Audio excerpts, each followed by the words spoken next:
Hi guys, welcome to another video. Today we're going to talk about the Dan Clark Audio Aeon 2 Closed. This is the follow-up or sequel to the very well-known original Aeon. And so what they've done here is they've made a few changes to the driver, so let's take a look.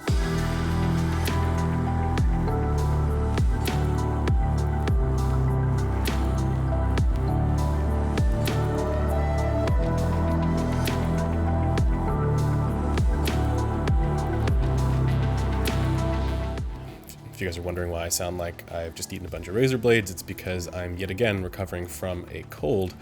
Thankfully, I didn't have it when I was evaluating this. Just so you guys know, I've completed a full written review of this headphone, and it's actually already up on headphones.com. So if you guys want to know more about this, you can check out the link in the description, which will take you to the full written review, and then you can also chime in the community and see what everybody else is saying about this as well. So yes, this is a closed back planar magnetic headphone, and when I was first evaluating this, I had to think about that because really there's not that much for closed back planars out there. I know there's some from Audeze, the LCD XC and the LCD2 closed. I think they also had some lower models. I think the EL8 Titanium was one of them as well. But apart from that, the only other ones I can think of are the Mr. Speakers Aeon, the original, and then the Ether series that they had as well, which was a closed back. Now I think that's being produced for drop.com. So really, there's not a ton of closed back planar headphones out there. If I'm missing some, feel free to let me know in the comments. Certainly there's very few that are lightweight and comfortable. So already this is a super unique product, and I can't really think of anything else out there like it.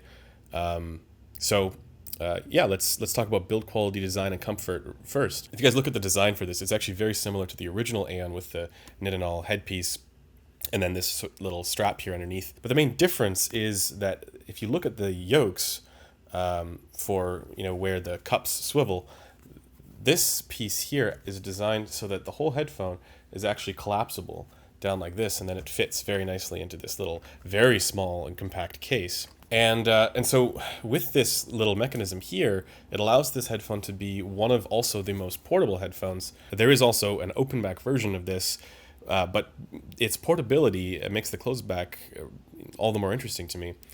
Because, really you could take this anywhere, just throw it in a backpack. I mean, this is probably the smallest footprint of any headphone, full-sized flagship headphone. And so, the ability to do that is kind of remarkable, actually. There's nothing else that really does the same kind of thing. The other thing that they've done here, just like with the original, is you get these tuning pads, so you can change the frequency response for the headphones by adding these tuning pads, and there's a few more of them here. I'll show you as well. So there's the white ones, and then there's these thicker black ones. And of course, I don't really like using these because I don't want to overdamp the front side of the driver, but I find that these softer foam filters are my preference, so it curbs the consonant range a little bit. If you find a little bit too sharp, a little bit fatiguing, you can use one of those filters and it'll change the frequency response. But other design changes that they've done here with the Aeon 2 compared to the original is they've actually redesigned the transducer in here so that the magnetic array is on the inside of the cup rather than the outside. This is still, as far as I know, this is still a single-sided magnetic array, so it's not really going to be able to compete with, those crazy Audezes like the LCD4 and whatnot. And of course, this is also a somewhat smaller transducer in here compared to those really big ones. But the advantage is, of course, that this is one of the lightest headphones, period. This is only just over 300 grams, so it's remarkably comfortable for long sessions. I do find for comfort that the clamp is just a little bit tight after a while, but thankfully these cushions, these ear pads are, well, first of all, they're huge, but also they're very, there's a lot of give to them. So it takes some of the clamp force away and makes it so that it's not actually that bad. Still, if there's one criticism for the comfort that I could give this, it would be that the clamp force is just a tiny little bit too much for people with larger heads like me. Nonetheless, just like with the original, one of the most comfortable planar magnetic headphones, if not the most comfortable planar magnetic headphone you can wear, period. And so it gets absolutely fantastic marks from me in that department. Moving on to performance. For detail retrieval, this is remarkably good. This is a big step up from the previous version. That's probably the thing that I noticed the most, is I was just absolutely blown away with how good the detail is here. And to the point where it, I think, rivals some of the open-back competitors around this price point. I think maybe not quite on the same level as the Ananda, but also the frequency response of those are different enough where it's not as easy to compare. For speed, again, same thing, just like the original, it's excellent. The leading edge it's very tight, it's very quick, snappy, and it has great control over the decay as well. For macro dynamics and that slam quality, it's a bit of a mixed bag.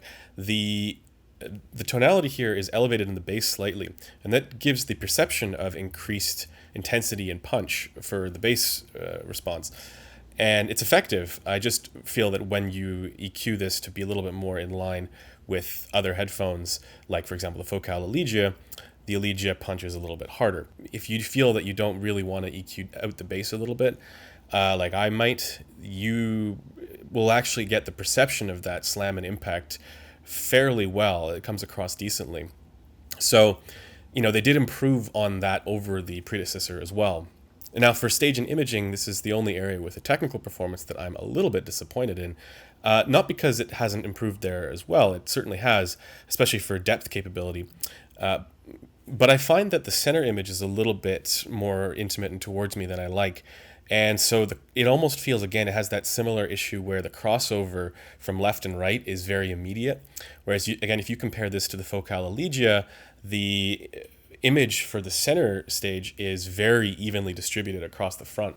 So with this one, it has much more lateral presence left and right. It's got really good depth for front left and front right as well. But then that center image is a little bit more towards me and in my head. So I have to say it doesn't fully sound like an open back headphone, but really it's not. So we should probably be okay with that.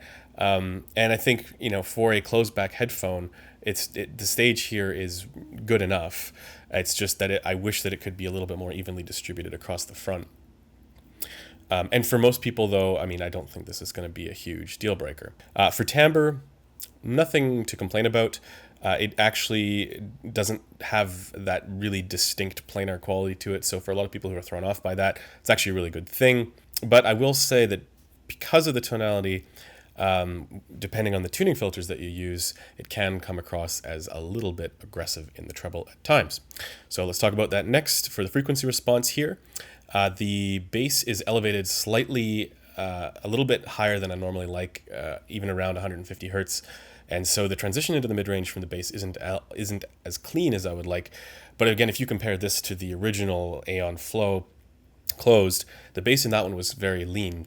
So this is a little bit more similar to the Aeon Open, the original Aeon Open, where there was a little bit more of a bass emphasis there. So again, I find that the bass transition there is not as clean as it could be, but that also imparts a little bit of that extra intensity and punch down low. And so that is also a lot of fun. And if you think about music that doesn't take advantage of the full frequency range, if you think about more modern music, pop, rock, that kind of stuff, where the bass elevation sits here, it ends up being a lot of fun for those genres. And then moving into the mid-range, it's fairly linear up until the upper mid-range and lower treble, where there's a little bit of a dip and a recession there. This causes piano tones to sound a little bit on the muted side for the resonance after the primary hit. So if you think about a piano, there's a primary hit with a frequency range, and then there's kind of like a little bit of a resonance there for the piano tone as it trails off. And I find that trail there for the piano tone is not as clear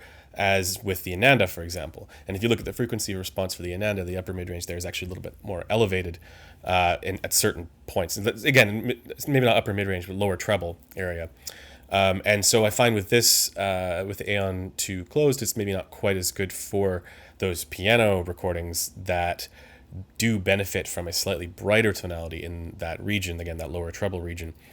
I think anywhere between 3 and 5K hertz. And that's where I hear a little bit of that sort of withdrawn quality. But it's not substantial, and it's not something that gets in the way of anything. And actually, if I compare this one-to-one with my ZMF Verite, there is actually that section is even more withdrawn on the Verite. And I think actually for a closed-back headphone, that's one of the areas that is probably the most difficult to get right for a closed back planar headphone. And I think with the Aeon 2 closed, it gets it right for modern genres. I think if you were specifically looking for something for jazz and acoustic and classical music, the tonality here would be okay, but not ideal. I think that would benefit more from something like a Hi-Fi Man Ananda. But again, all those other genres, this does just fine in that range, because if there's an elevation there in that lower treble range between 3 and 5K hertz, it has a tendency to cause stuff like electric guitars and modern sounds to be a little bit shrill. And with this, thankfully, that's not the case. Moving on to the treble proper, I don't find this to be particularly sibilant, but there is a little bit of a peak there in the consonant range that if you use these different filters, it will actually cause that to be a little bit more relaxed and subdued. So if you find that this is a little bit aggressive in the treble, maybe switch to the white 2-notch filter, and that'll subdue it a little bit more. But personally, I don't think that it's certainly no DT1990. And if you look at the frequency response, it's actually right on par with where it should be, with just maybe a couple dB too much at 8.5K hertz. And of course, this also imparts the perception of a little bit more, let's call it zing there. And then thankfully for the rest of the treble response, you do actually get a substantial amount of air here as well.